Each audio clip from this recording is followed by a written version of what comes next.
Assalamualaikum warahmatullahi wabarakatuh. Bismillahirrahmanirrahim.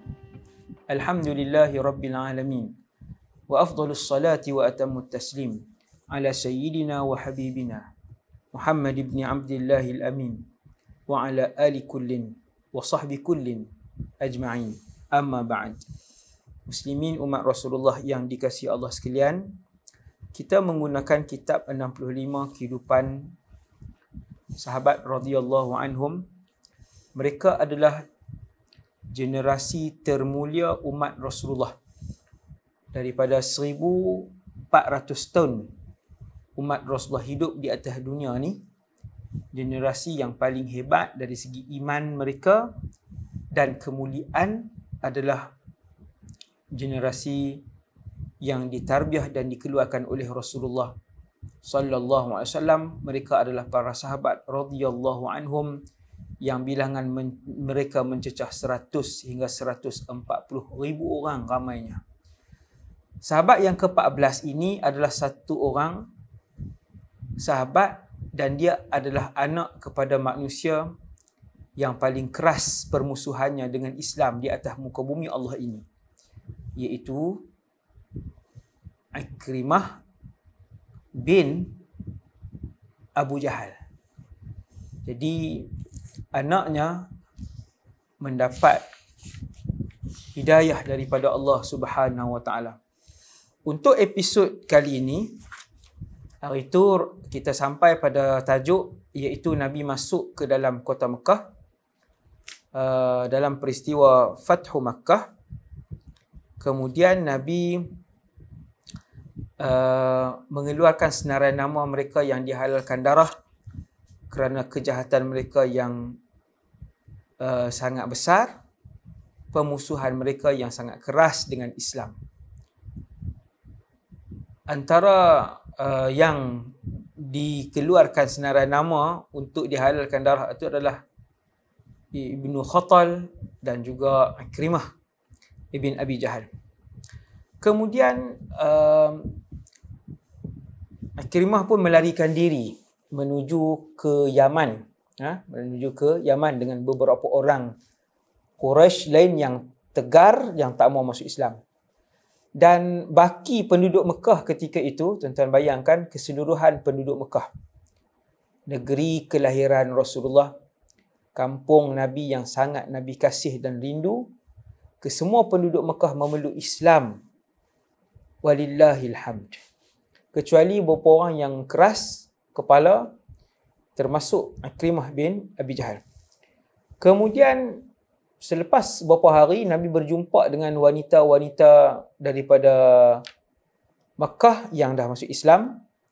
Yang antara yang paling terkenal adalah Hindun bintu Utbah dan juga Ummu Hakim, iaitulah isteri Ikrimah sendiri, Ummu Hakim.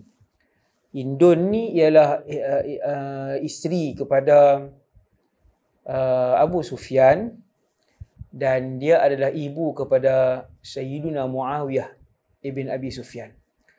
Ini nama wanita-wanita besar yang terkenal lah, yang masuk Islam, alhamdulillah.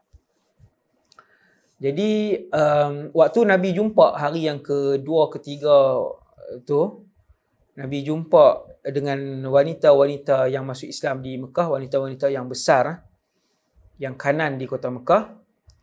Maka berlaku perbualan yang panjang. Saya ringkaskan. Giliran Ummu Hakim, isteri kepada Ikrimah, dia pun pergi ke depan bercakap secara personal dengan Rasulullah. Dia kata, "Ya Rasulullah, aku ialah isteri Ikrimah bin Abi Jahal." Kita nak tengok apa Nabi nak buat. Rasulullah ini bagaimana sifat dan perangainya sallallahu alaihi wasallam. Nabi tak marah bila yang duduk di depan Rasulullah tu isteri kepada satu orang musuh ketat kepada Islam, musuh kepada Allah, musuh kepada Rasulullah.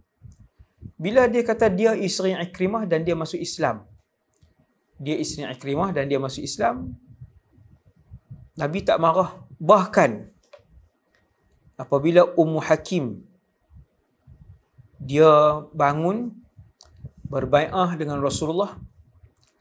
Dia mengucapkan 2 kalimah syahadah di hadapan Rasulullah, menyatakan kesetiaan dia kepada agama Islam. Kemudian dia kata, ya Rasulullah, Ikrimah melarikan diri ke Yaman sebab dia takut Tuan membunuhnya.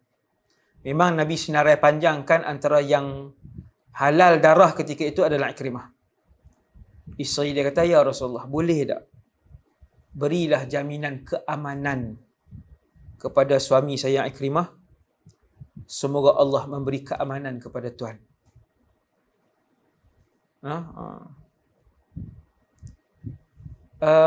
Maka dengan sekali permintaan daripada Ummu Hakim itu, daripada hukuman dihalalkan darah, Nabi mengampunkan Ikrimah dengan harapan Ikrimah mendapat hidayah daripada Allah Subhanahu Wa Taala, sebab isteri dia nak pergi pujuk untuk peluk Islam. Maka Nabi pun kata, wahai Ummu Hakim, dia beroleh jaminan keamanan itu.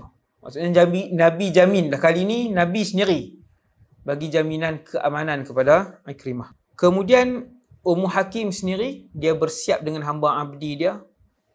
Hamba abdi seorang lelaki daripada bangsa Rum, bersiap untuk menuju ke Yaman. Tuan-tuan boleh tengoklah peta semenanjung tanah Arab, daripada Madinah nak menuju ke Yaman ribuan kilometer jugalah.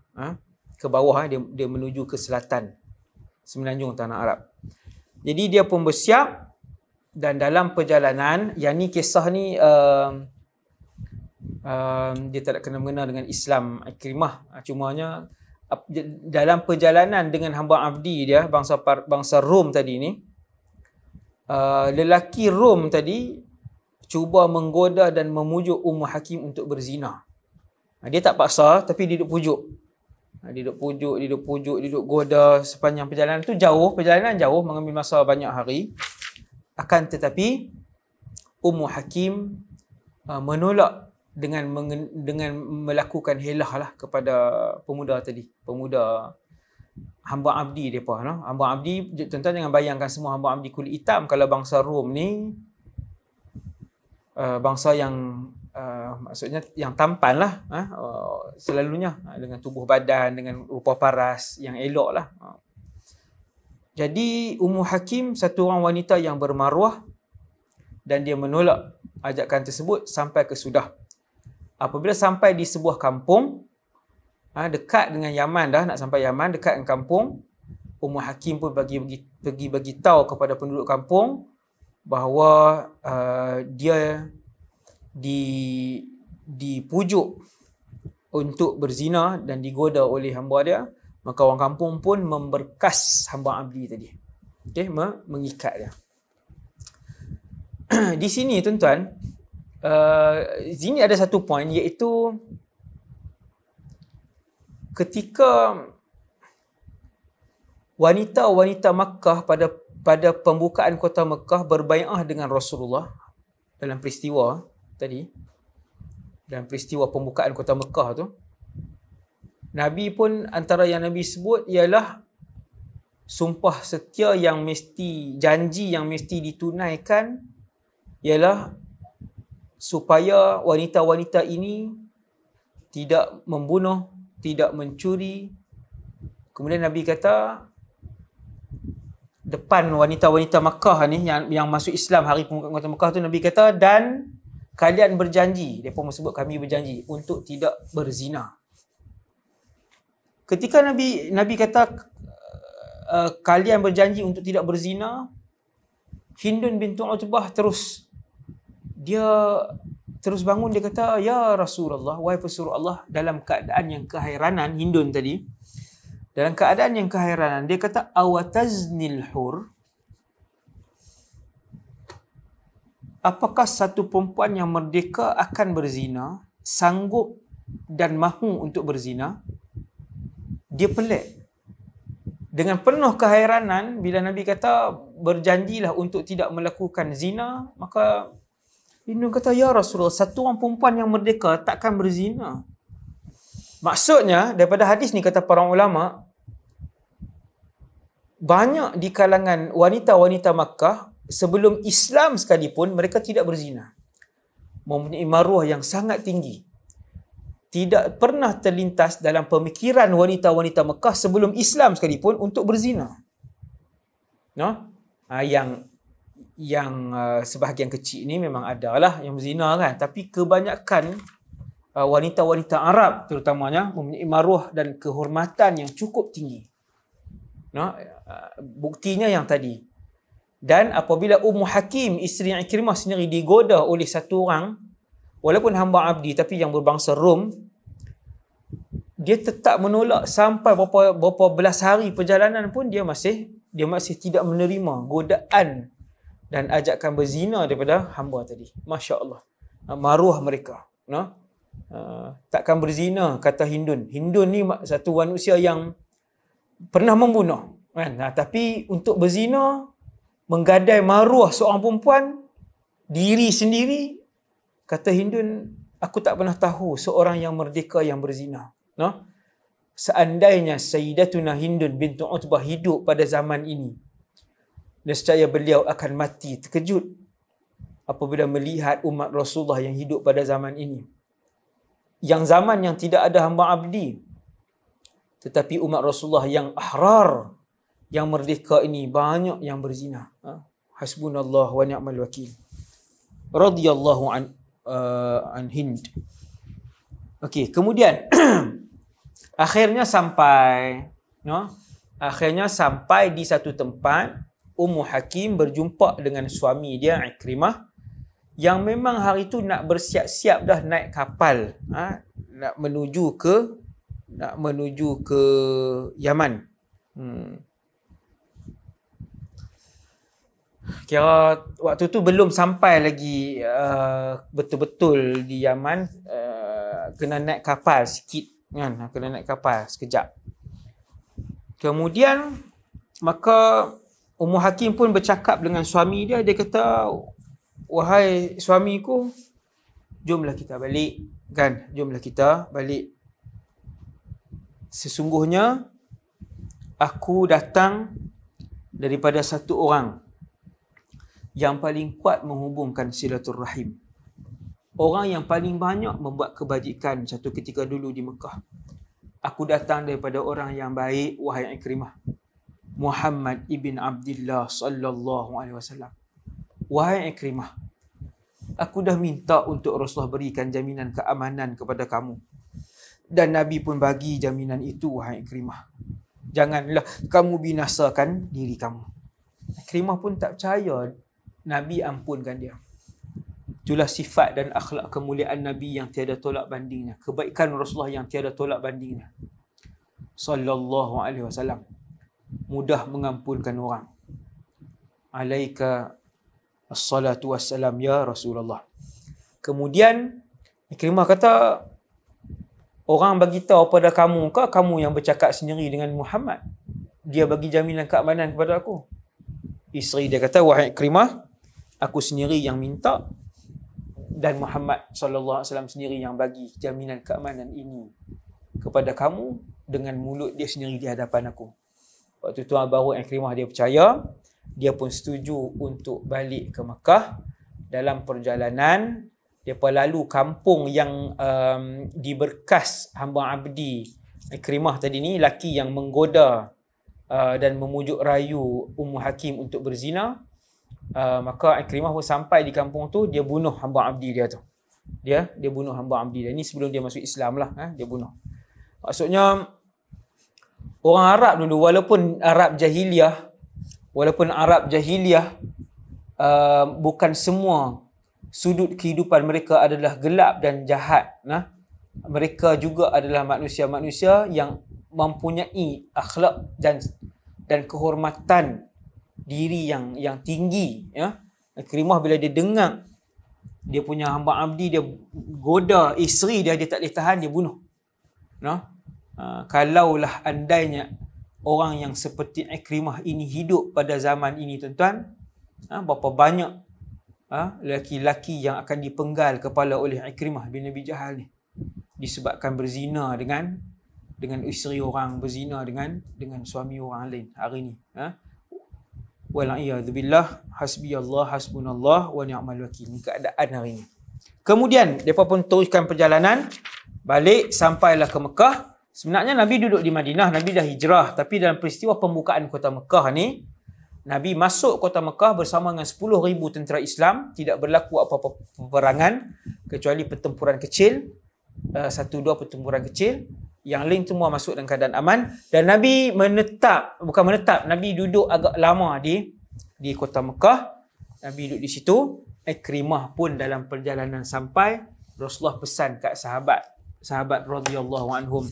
Kata Nabi SAW, Nabi kata sekejap lagi akan sampai Ikrimah bin Abi Jahal. Dia akan datang dalam keadaan dia berhijrah. Maka Nabi kata, la tasubbu abah. Janganlah kalian mencaci ayahnya. Siapa ayah Ikrimah? Abu Jahal.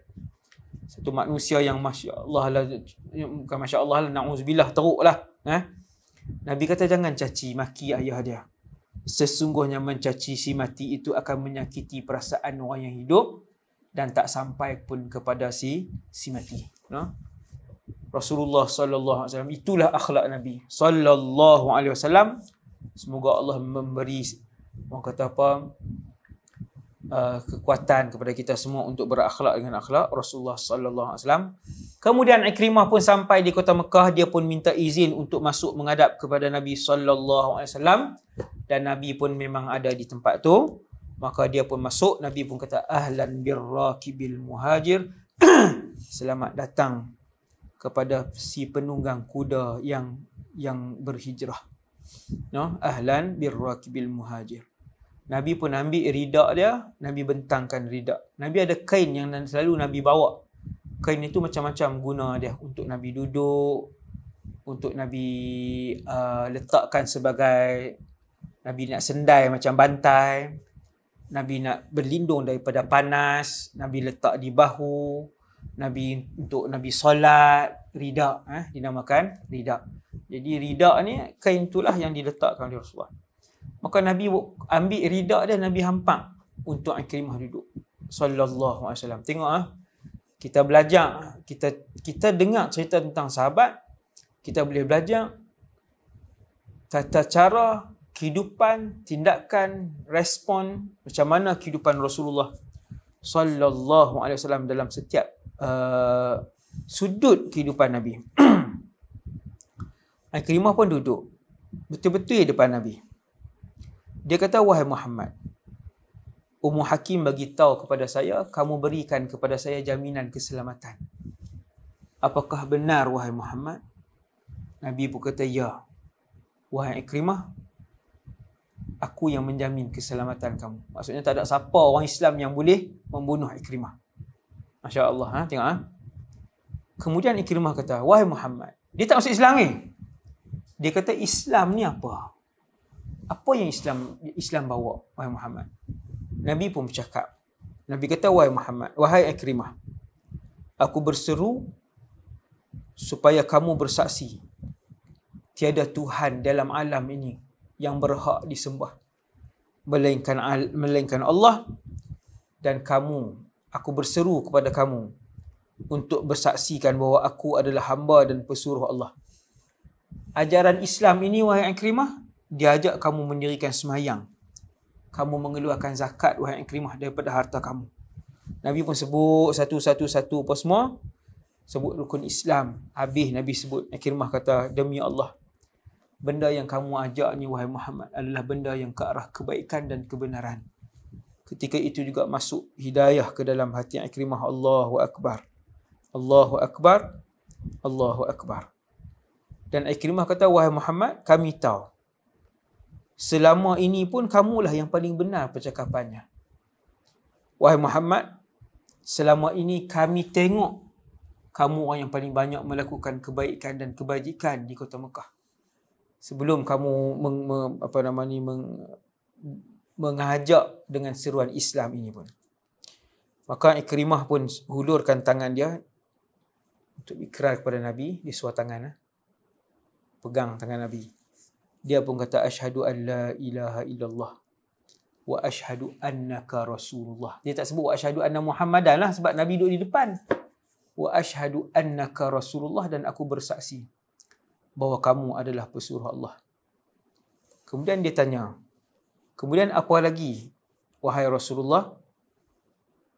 Nabi pun kata, sebut saya bersaksikan Allah dan mereka yang hadir di sini bahawa saya adalah seorang Muslim, mujahid, dan seorang yang telah pun berhijrah daripada keadaan yang lama yang Allah murka, hijrah kepada satu keadaan yang Allah redha. Tanpa berfikir panjang, Ikrimah pun dia ikrar dengan semua benda tu. Lepas tu dia kata, ya Rasulullah, sesungguhnya aku nak minta kepada kamu. Tuan-tuan tengok manusia yang nama sahabat ni bila masuk Islam. Dia ni dulu orang kanan ayah dia Abu Jahal. Ayah dia berpuas hati dengan pencapaian dia dalam menghalang Islam dan menyekat dakwah Islam. Ayah dia puas hati. Cemerlang anak ini. Berapa banyak orang yang dia bunuh, berapa banyak peperangan yang dia turut serta sehingga menggugatkan kedudukan umat Islam, mampu bahkan dalam sebahagian peperangan. Ikrimah ni. Ramai orang Islam yang dia bunuh. Ramai orang Islam yang dia sakiti dan dia zalimi, dia seksa. Ikrimah. Dia kata, ya Rasulullah, boleh tak dengan nada yang penuh hormat, dengan suara yang penuh lembut, dia kata, ya Rasulullah, boleh tak minta dengan Allah sekarang, aku nak dengar. Mohon untuk Allah ampunkan semua permusuhan yang aku lakukan. Tengok tuan, orang tahu kata dosa banyak. Ya Rasulullah, boleh tak tolong doa sekarang, Allah ampun semua permusuhan yang saya buat. Semua perjalanan yang saya tempuh, semua pertembungan yang saya bertembung dengan Tuan, sama ada di depan ataupun di belakang kamu ya Rasulullah. Nabi pun angkat tangan, Nabi kata, wahai Allah, ampunkan semua permusuhan Ikrimah yang dia buat kepada Islam dan aku. Wahai Allah, padamkan semua dosa dia yang dia buat sepanjang aku menyebarkan Islam. Ampunkan, wahai Allah, ampunkan Ikrimah apa saja yang dia buat. Sama ada dia mencalarkan maruh aku, dia mengutuk dan menghina aku. Entah ni, Nabi sebut ni, di depan aku ataupun di belakang aku.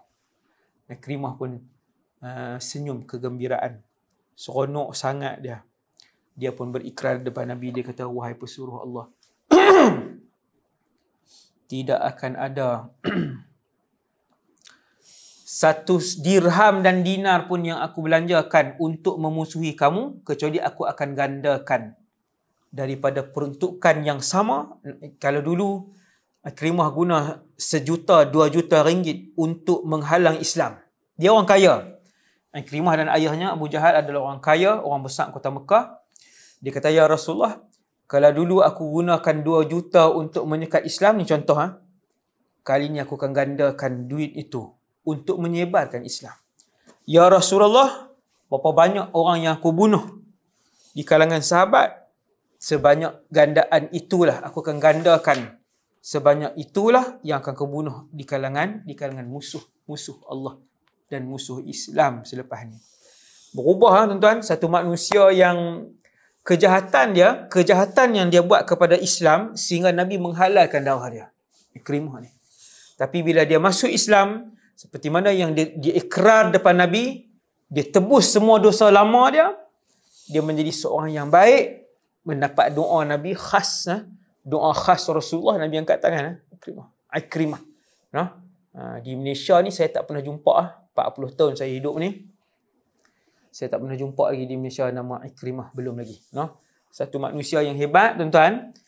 Dia dulu adalah panglima kanan Quraisy, panglima kanan kufar. Bila dia masuk Islam, dia adalah panglima kanan Islam. Dia dengan Khalid Al-Walid, Amr bin Al-As, Sa'ad bin Abi Waqqas, Abu Ubaidah bin Al-Jarrah, ni sama pemuda-pemuda, Mus'ab bin Umair.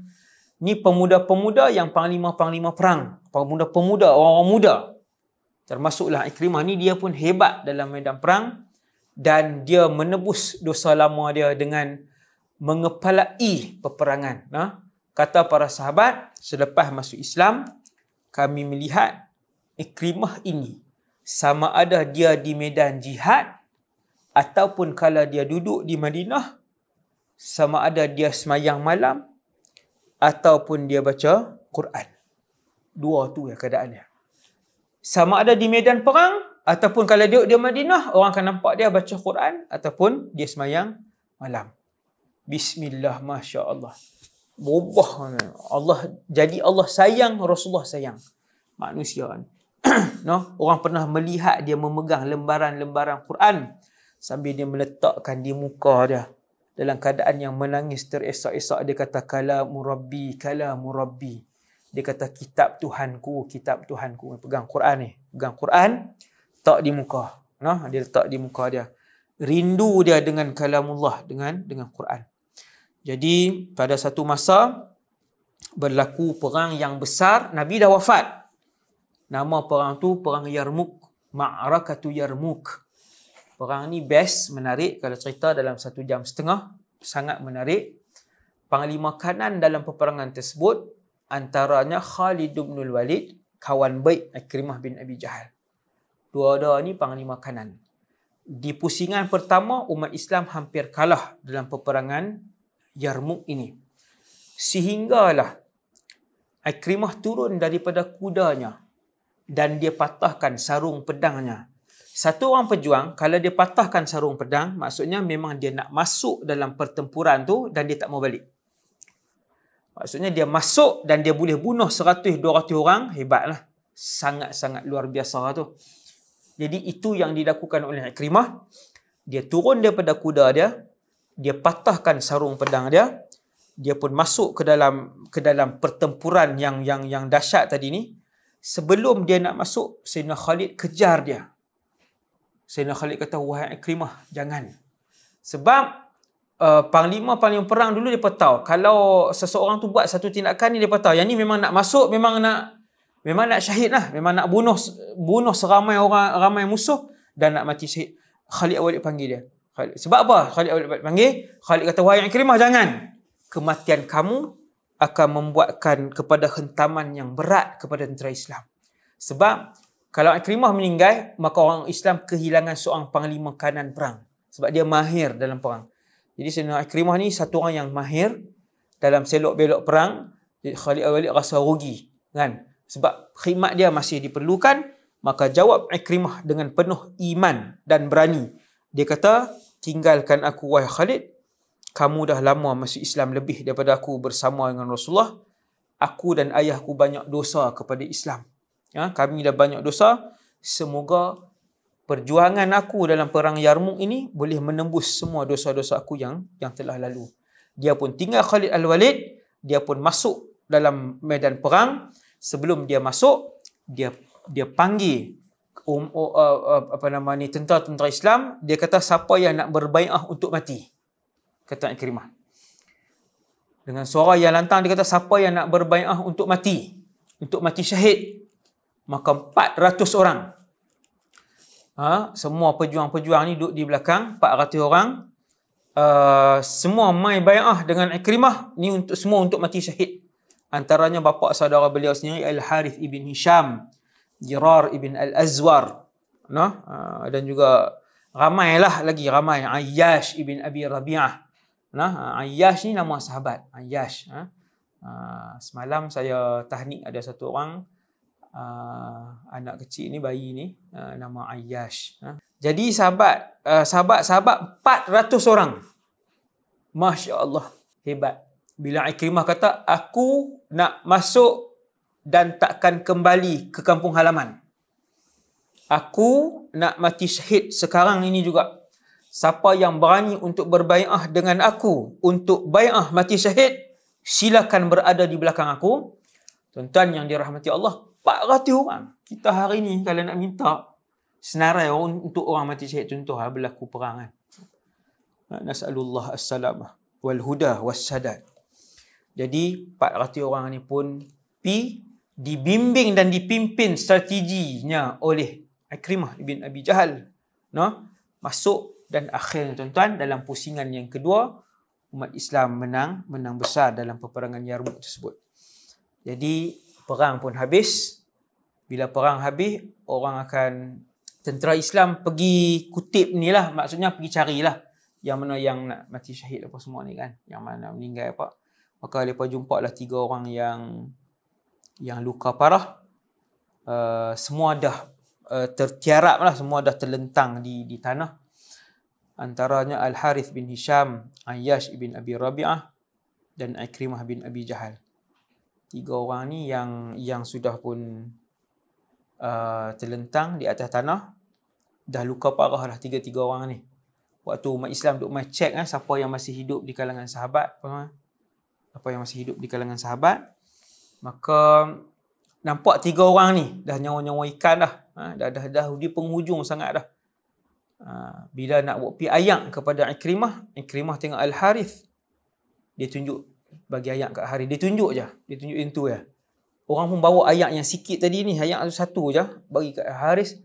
Harith tengok kepada Ayyash ibn Abi Rabi'ah, orang bawa ayak pergi ke Rabi'ah.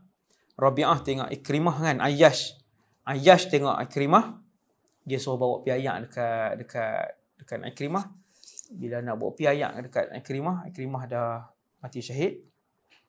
Semua dah mati syahid dah, 3 kesemuanya telah pun mati syahid. Jadi yang tu saja untuk kisah tentang Ikrimah bin Abi Jahal yang sangat hebat, dan kisah beliau jarang didengari, jarang diriwayatkan. Beliau salah seorang daripada ratusan ribu sahabat yang selepas menjadi orang jahat, mereka berhijrah menjadi manusia yang Allah redha, yang Nabi redha, sampai mendapat redha dan mendapat syurga Allah Subhanahu Wa Taala. Jadi semoga mendapat manfaat, kita semua dapat manfaat daripada kisah hijrah Ikrimah bin Abi Jahal. Wa sallallahu ala sayyidina Muhammad wa ala alihi wasallam. Subhanakallahumma bihamdik asyhadu an la ilaha illa anta astaghfiruka wa atubu ilaik. Assalamualaikum warahmatullahi wabarakatuh.